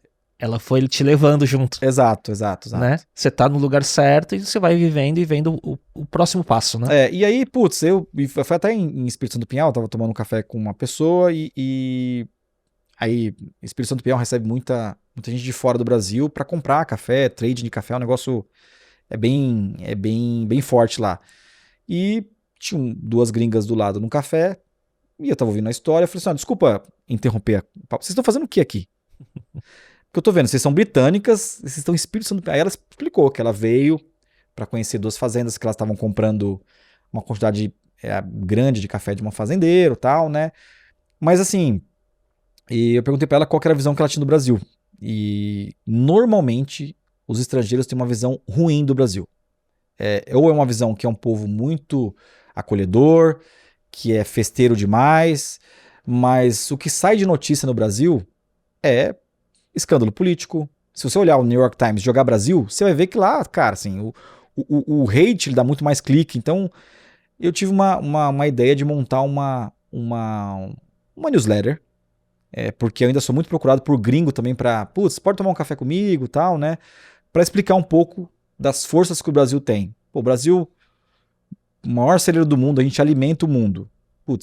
Poucas pessoas sabem quem são os bons empreendedores desse setor. Cara, você conhece a JBS, você conhece o cara da Mantiqueira. Mas, cara, sabia que tem cara que tem fazenda de café que ele pousa um avião dele direto de Londres na fazenda de café, o cara não é desconhecido. E esse cara tem uma história para contar. Pô, nós temos um ambiente tech aqui muito, muito forte. A cultura hacker no Brasil é muito grande. As pessoas não falam sobre isso. Pô, hoje tem gente liderando equipes de fora, gente muito genial, que é CTO de grandes empresas. Pô, a gente tem um fundador do Instagram, é brasileiro. E a gente deixa de falar essas forças que a gente tem como país. Então, do Next Brasil, essa conversa que eu tive com essas gringas foi um pouco disso, tipo, tem alguma coisa faltando, né? E virou um ensaio meu, até porque eu conheço bastante empreendedor, de contar boas histórias, né? Acho que de histórias ruins a gente já tem bastante.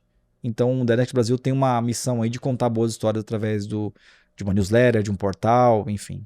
E quem quiser conhecer, tá onde? thenextbrasil.com? thenextbrasil.com. Eu comecei já não de hoje, já de uns dias, quando começou a vir as newsletters e tudo mais.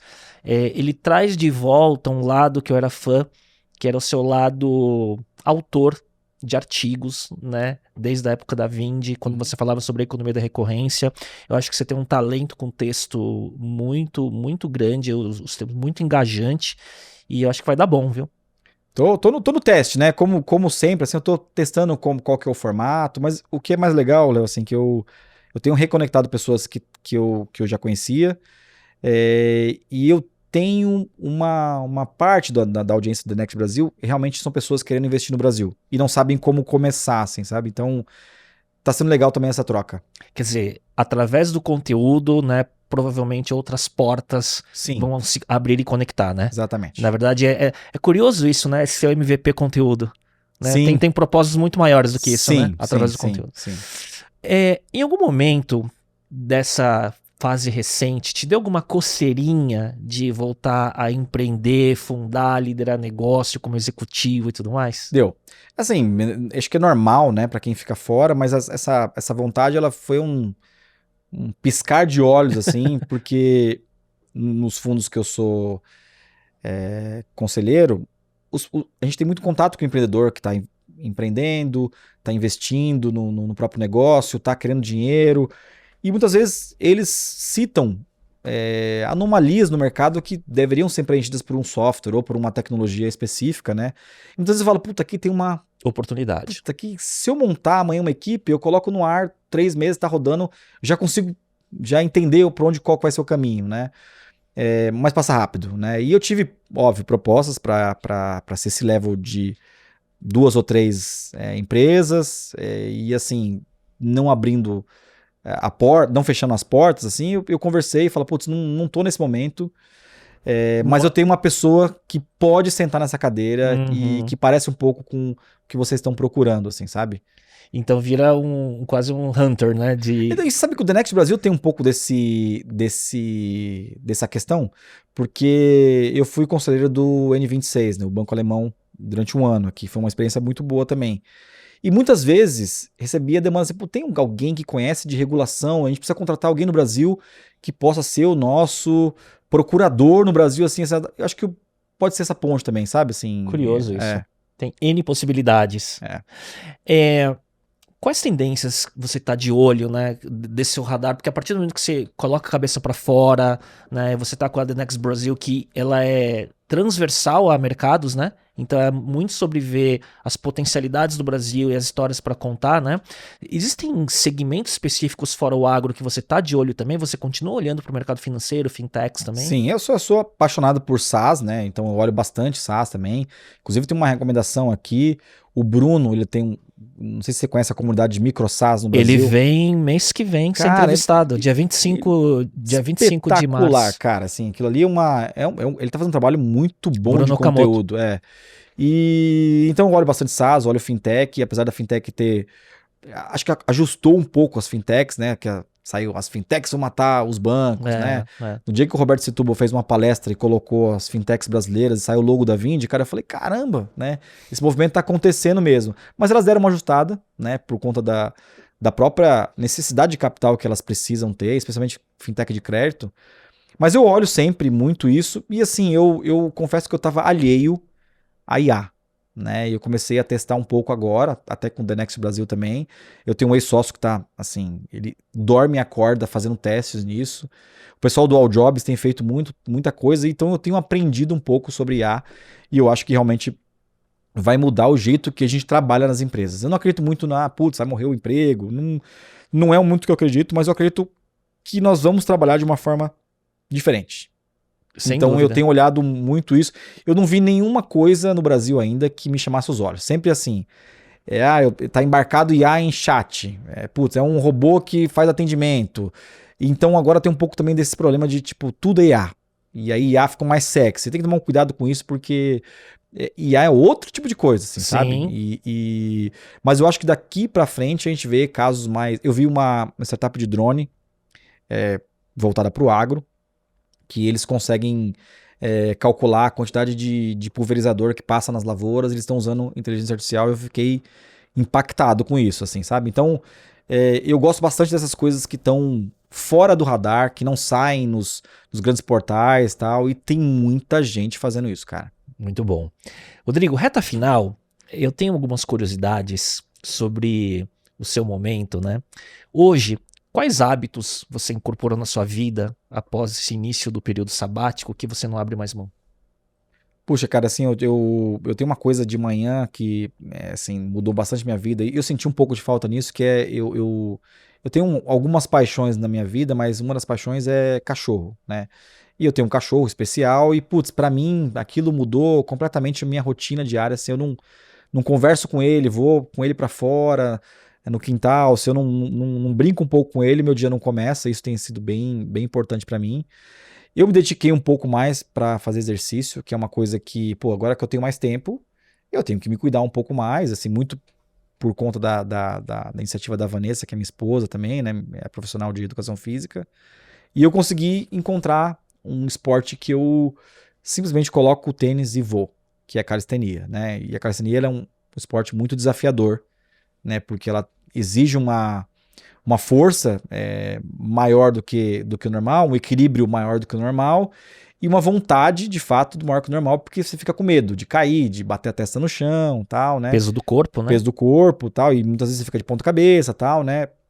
E eu tô fazendo há 1 ano e meio e mudou um pouco a minha vida, assim. Eu tenho um treinador, o André Judá, que é um cara muito fera mesmo, e ele mudou um pouco a minha visão sobre vida saudável, né? E aí, minha esposa é profissional de educação física e eu consegui achar um esporte que eu me encaixasse, porque, eu joguei tênis, jogava futebol, faço musculação, corri já uma maratona e tal, mas acho que eu consegui encaixar nisso. Então, minha rotina hoje tá entre esses compromissos que eu tenho com os conselhos, né, com a família, mas o que eu tenho feito diferente, eu me dedico um pouco mais para talvez a parte de jardinagem que eu estudei bastante o ano passado também.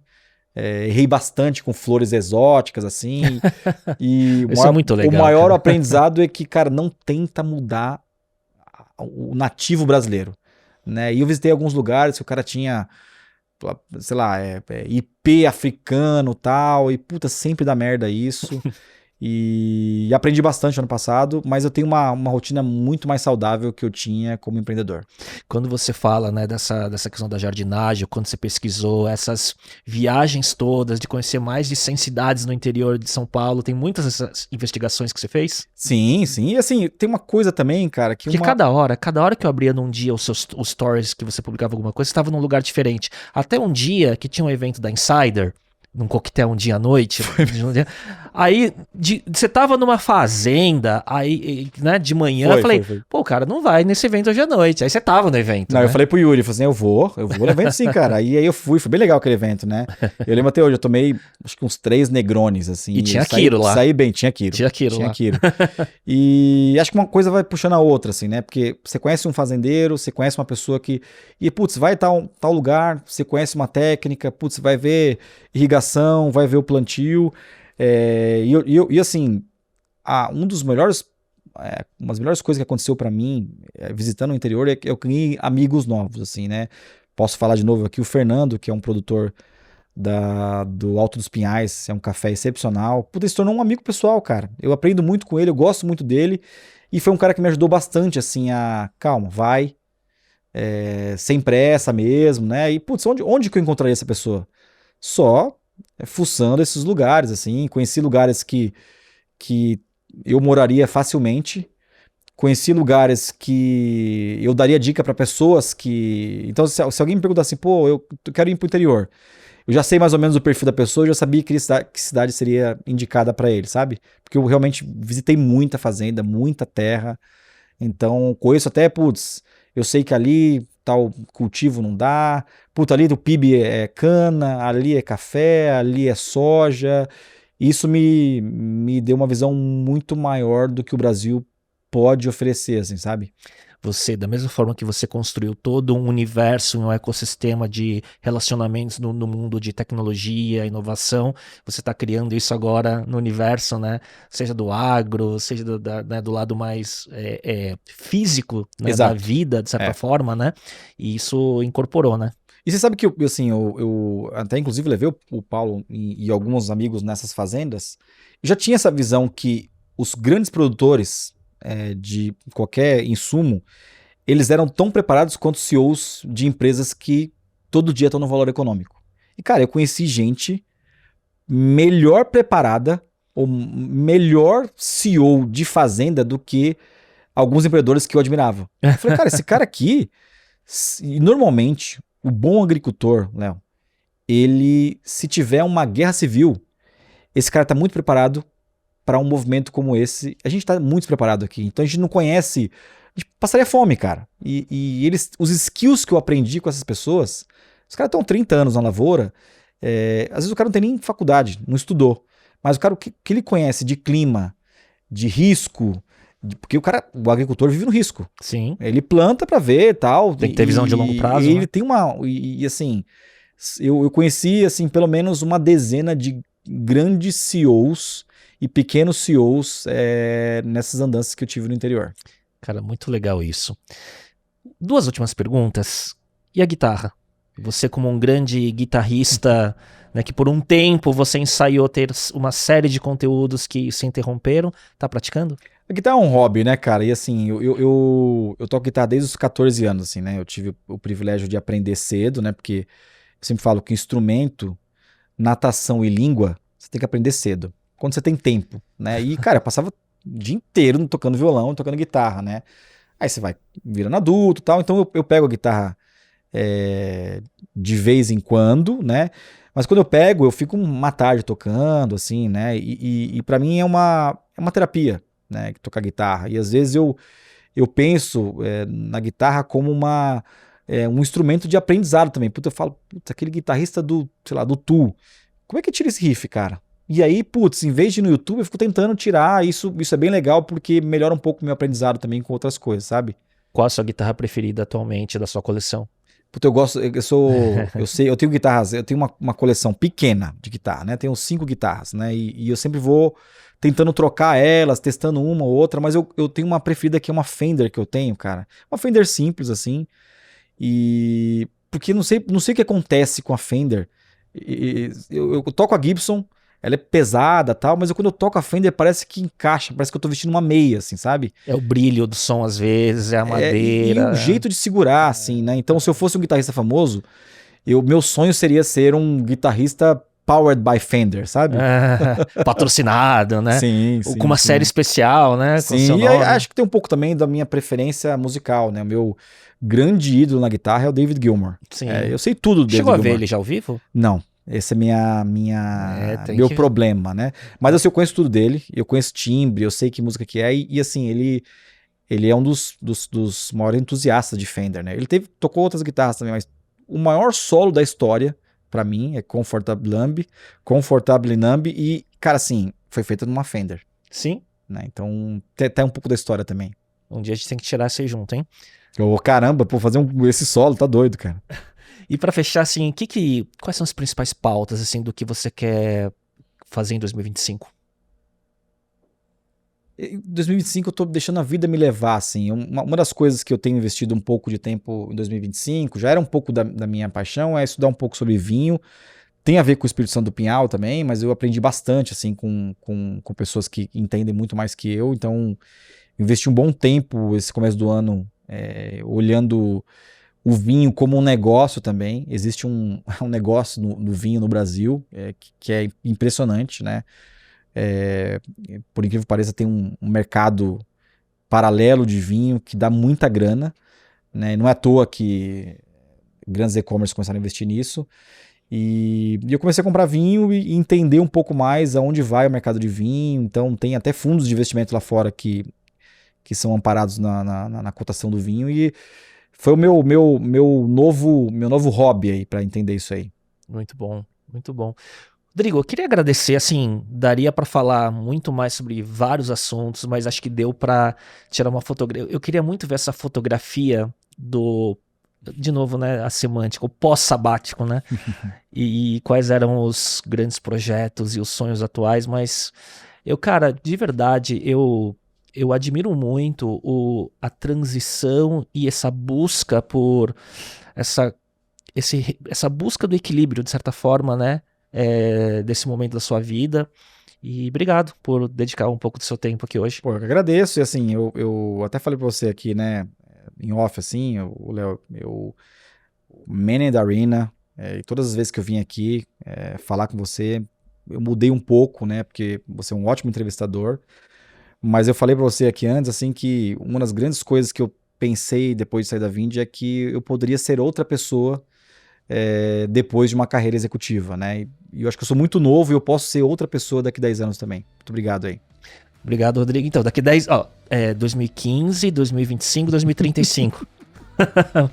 Vamos ver. Não sei em que formato, mas Boa. A gente vai fazer. Boa, Léo. Obrigado. Agradecer a audiência que chegou até aqui. A gente volta na próxima semana. Tchau, tchau.